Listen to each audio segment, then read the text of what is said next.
ఇంట్లో దీపారాధన చేసేటప్పుడు పాటించవలసిన నియమాలు. హిందూ సాంప్రదాయంలో పుట్టిన ప్రతి వ్యక్తి దీపారాధన చేస్తూ ఉంటారు. దీపారాధన చేస్తున్నప్పుడు ఆ దీపం యొక్క కాంతుల వెలుగులతో మనకు ఎంతో ప్రశాంతంగా ఉంటుంది. అటువంటి మనసుకు ప్రశాంతతను ఇచ్చే దీపారాధన చేసేటప్పుడు కొన్ని నియమాలు పాటించాలని శాస్త్రాలు చెబుతున్నాయి. వాటి గురించి ఇప్పుడు ఈ వీడియోలో మనం తెలుసుకుందాం. ఎటువంటి ప్రమిదలో దీపారాధన చెయ్యాలి? పూర్వకాలం మట్టి ప్రమిదలలో దీపారాధన చేసేవారు. అయితే దీపారాధన చేయడం కొరకు బంగారు ప్రమిద కానీ, వెండి ప్రమిద కానీ, ఇత్తడి ప్రమిద కానీ లేదా మట్టి ప్రమిదలు కానీ ఉపయోగించవచ్చును. ఇనుప ప్రమిదలను ఎప్పుడూ కూడా దీపారాధన కొరకు అస్సలు ఉపయోగించకూడదు. ఇనుప ప్రమిదకు ఇనుము అనేది పట్టడం వలన అది అశుభ సూచకంగా పరిగణిస్తారు. దీపారాధన ఎప్పుడు చెయ్యాలి? దీపారాధన అనేది సూర్యోదయానికి ముందే నిద్రలేచి ఇంటిని శుభ్రం చేసుకొని పూజా మందిరం కూడా శుభ్రంగా ఉండేటట్లు చూసుకోవాలి. తెల్లవారుజామున 3 నుంచి 5 గంటల మధ్యలో దీపారాధన చేయడం మంగళకరం. అలాగే సాయంత్రం ప్రదోషకాలం సమయం అనగా దోషం లేని సమయంలో దీపారాధన చేయడం వలన ఉత్తమ ఫలితాలు అనేవి కలుగుతాయి. సాయంత్రం 6 తర్వాత దీపం వెలిగించి మహాలక్ష్మీదేవిని స్మరించడం వల్ల కోరిన కోరికలు నెరవేరుతాయి. దీపారాధన చేసేటప్పుడు పాటించవలసిన నియమాలు. దీపారాధన చేసేటప్పుడు ప్రమిదను నేల మీద పెట్టకూడదు. ప్రమిద కింద ఏదైనా ఒక ప్లేటును ఏర్పాటు చేసుకోవాలి. ముందుగా ప్రమిదలకు పసుపు రాసి కుంకుమ బొట్టు పెట్టాలి. దీపారాధన చేసే ప్రమిదలో నూనె వేసిన తర్వాత మాత్రమే ఒత్తును వేయాలి. దీపారాధన చేసేటప్పుడు 2 ప్రమిదలు కనుక పెడితే ఒక్కో ప్రమిదలో 2 లేదా 4 ఒత్తులను వేసి వెలిగించాలి. అలా కాకుండా ఒక ప్రమిదను మాత్రమే వెలిగిస్తే ఆ ప్రమిదలో 3 ఒత్తులు వేసి వెలిగించాలని శాస్త్రం చెబుతుంది. ఎప్పుడూ కూడా ఏకవత్తితో దీపారాధన అనేది అస్సలు చెయ్యకూడదు. అలా చేయడం వలన చేసిన పూజకు ఫలితం రాకపోగా అశుభ ఫలితాలు అనేవి కలుగుతాయి. దీపారాధన చేసేటప్పుడు ఏ మంత్రాన్ని జపించాలి? దీపారాధన చేసేటప్పుడు దీపో జ్యోతి పరం బ్రహ్మ దీపః సర్వతమోపః దీపేన సాధ్యతే సర్వం సంధ్యాదీప నమోస్తుతే అనే శ్లోకాన్ని పఠిస్తూ దీపారాధన చెయ్యాలి. అలాగే ఓం దీపదుర్గాయ నమః, ఓం దీపలక్ష్మి నమః, ఓం దీప సరస్వతి నమః ఈ మంత్రాలను కూడా పఠిస్తూ దీపారాధన చెయ్యవచ్చు. దీపారాధన చేసిన తర్వాత ప్రమిదలకు పసుపు, కుంకుమ, అక్షింతలు, పువ్వులను పెట్టి నమస్కరించుకోవాలి. అలాగే దీపారాధనకు చిన్న బెల్లం ముక్క కానీ, పటిక బెల్లం కానీ నివేదన చెయ్యాలి. దీపారాధనను ఎప్పుడూ కూడా అగ్గిపెట్టితో వెలిగించకూడదు. అందుకు మీరు ముందుగా ఏకహారితిలో కర్పూరం వెలిగించి దానితో కానీ లేదా ఒక అడ్డ ఒత్తిని ఏకహారతిలో వేసి వెలిగించి దాని సహాయంతో దీపారాధన చెయ్యాలి. అలాగే అగరవత్తులు, ఏకహారతి, కర్పూర హారతిని దీపారాధన నుంచి వెలిగించకూడదు. దీపారాధనలోని ఒత్తులు అనేవి ఉదయం పూట తూర్పు దిశగాను మరియు సాయంత్రం సమయంలో ఒక ఒత్తు తూర్పుగా, 2వ ఒత్తు ఉత్తరంగా ఉండేటట్లు దీపారాధన చెయ్యాలి. ఇక్కడ ఒక ఒత్తు అనగా 2 ఒత్తులు కలిపి ఒక ఒత్తి అని అర్థం. దక్షిణం వైపు దీపారాధన చెయ్యరాదు. దక్షిణ ముఖంగా దీపం వెలిగిస్తే అపశకునాలు, కష్టాలు, దుఃఖం, బాధ కలుగుతాయి. సాయంత్రం సమయంలో దీపారాధన చేసేటప్పుడు స్నానం చేసి దీపారాధన చెయ్యాలా?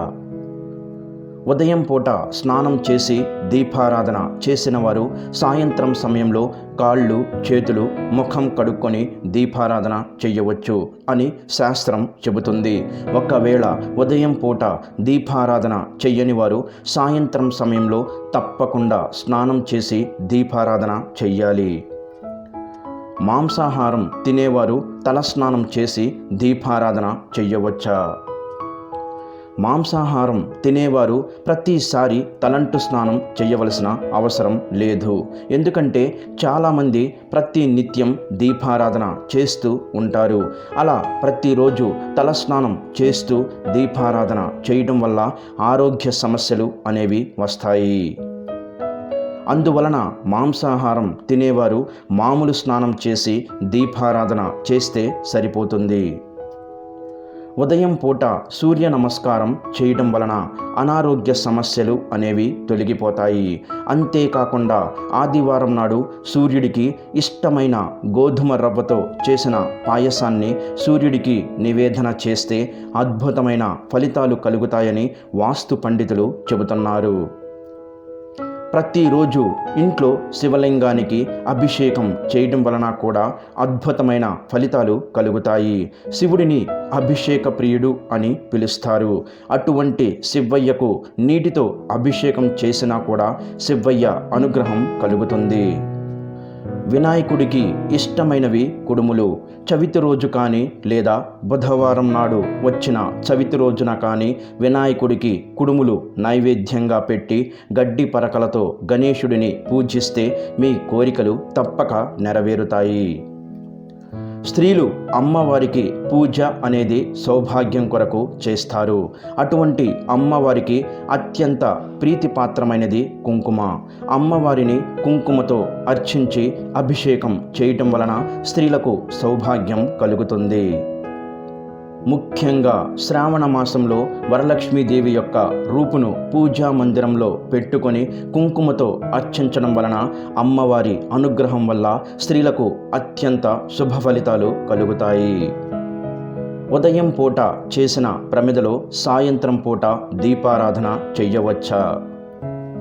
ఉదయం పూట దీపారాధన చేసిన తర్వాత సాయంత్రం సమయంలో అదే ప్రమిదలో దీపారాధన చెయ్యవచ్చా అనే సందేహం చాలామందికి ఉంటుంది. అయితే దీపారాధన చేసేటప్పుడు ముందుగా ప్రమిదలను శుభ్రం చేసుకోవాలి. తర్వాత మాత్రమే దీపారాధన అనేది చెయ్యాలి.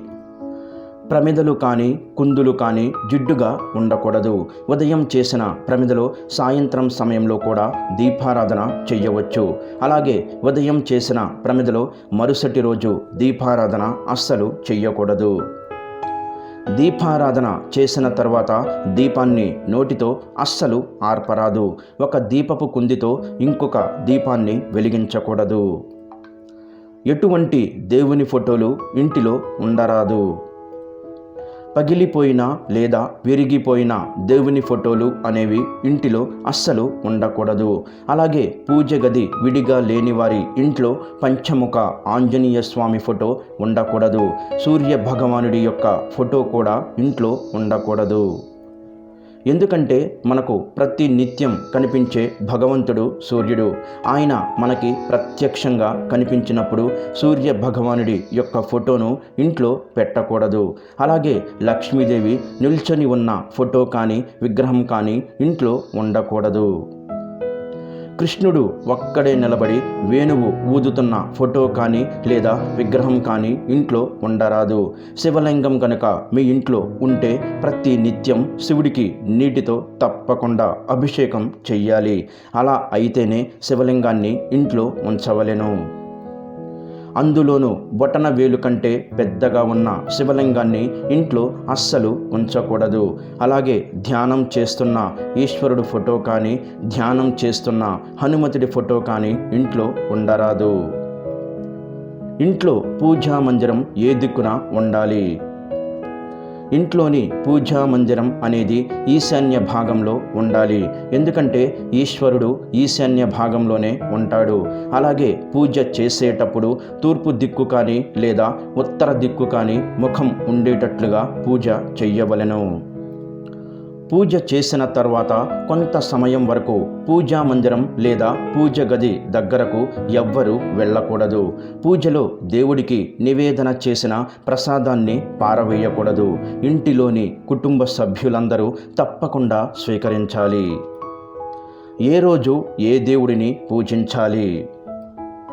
ఆదివారం రోజు సూర్యుడిని, సోమవారం రోజు పార్వతీ పరమేశ్వరులని, మంగళవారం రోజు సుబ్రహ్మణ్య స్వామి మరియు ఆంజనేయ స్వామిని, బుధవారం నాడు వినాయకుడు మరియు అయ్యప్ప స్వామిని, గురువారం రోజు శ్రీ మహావిష్ణువు, సాయిబాబా లేదా దత్తాత్రేయ స్వామిని, శుక్రవారం రోజు అమ్మవారిని, శనివారం రోజు వెంకటేశ్వర స్వామిని పూజించటం వలన ఉత్తమ ఫలితాలు కలుగుతాయి.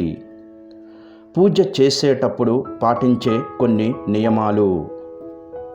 పూజా మందిరం మధ్యలో వరిపిండితో పద్మపు ముగ్గును వేసి అందులో పసుపు కుంకుమలు వేయాలి. దేవుని పటాలను శనివారం రోజు మాత్రమే శుభ్రం చెయ్యాలి. ఒక పొడి క్లాతుతో శుభ్రంగా తుడుచుకొని దేవుడి పటాలకు బొట్లు పెట్టాలి. దేవుడి పటాలకు బొట్టు పెట్టడంలో 2 పద్ధతులు ఉన్నాయి. 1 గంధంలో నీళ్లు కలిపి కుంకుమ బొట్టు పెట్టడం. 2వది కుంకుమలో కొద్దిగా ఆవు నెయ్యి చుక్క కానీ లేదా నువ్వుల నూనె కానీ వేసి దేవుడి పటాలకు ముందుగా గంధపు బొట్టు పెట్టి దానిపై కుంకుమ బొట్టు పెట్టాలి. దేవుడికి దీపారాధన చేసిన కుందులు ఇత్తడివి అయితే వాటిని చింతపండు లేదా ఉప్పు పేస్టుతో శుభ్రం చేసుకోవచ్చు. దీపారాధన మట్టి ప్రమిదలపై చేస్తే కనుక వాటిని వేడి సబ్బు నీటిలో 25 నుండి 30 నిమిషాల పాటు నానబెట్టాలి.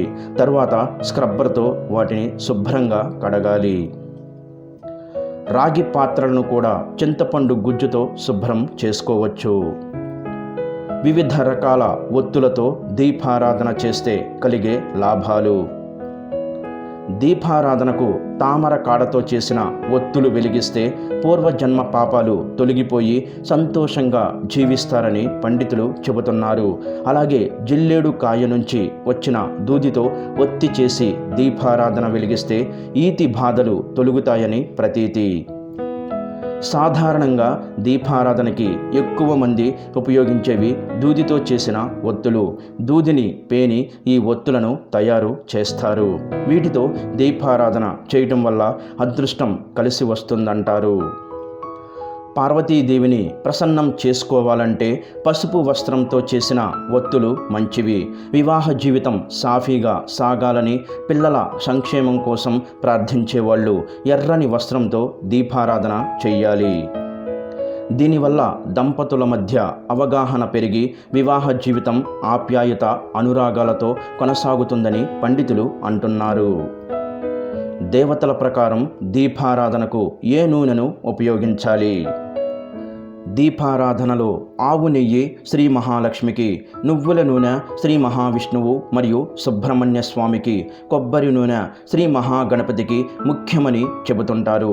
అలాగే ఆవు నెయ్యి, విప్ప నూనె, ఆముదం, కొబ్బరి నూనెలు ఆది పరాశక్తికి ఉపయోగిస్తే చాలా మంచిది. ఎవరైతే ఇంట్లో ఉదయం సాయంత్రం పూట దీపారాధన చేస్తారో వారి ఇంటికి దరిద్రం అనేది రాదు, ఆర్థిక సమస్యలు అనేవి రావు. అంతేకాకుండా నిత్యం దీపారాధన చేయడం వలన ఆ ఇంట్లో లక్ష్మీదేవి కొలువై ఉంటుంది. దీపారాధన యొక్క కాంతుల వెలుగుల వల్ల ఇంట్లో ఉన్న దుష్ట శక్తులు కూడా బయటికి వెళ్ళిపోతాయి. ప్రతి నిత్యం దీపారాధన చేయటం వలన కూడా గ్రహ దోషాలు అనేవి తొలగిపోతాయి. మేము చెప్పిన విధంగా దీపారాధన నియమాలను పాటించటం వలన ఖచ్చితంగా మీకు శుభ ఫలితాలు అనేవి కలుగుతాయి. ఈ వీడియో గనక మీకు నచ్చినట్లయితే ప్లీజ్ లైక్ చేసి మీ ఫ్రెండ్స్కి షేర్ చేయండి. అలాగే మా కొత్త వీడియోస్ మీకు వెంటనే చేరాలంటే మా ఛానల్ని సబ్స్క్రైబ్ చేసుకొని పక్కనే ఉన్నటువంటి బెల్ ఐకాన్ని ప్రెస్ చేయండి. ధన్యవాదములు. ఈ వీడియోని లైక్ చేసి తర్వాత వీడియోని చూడండి.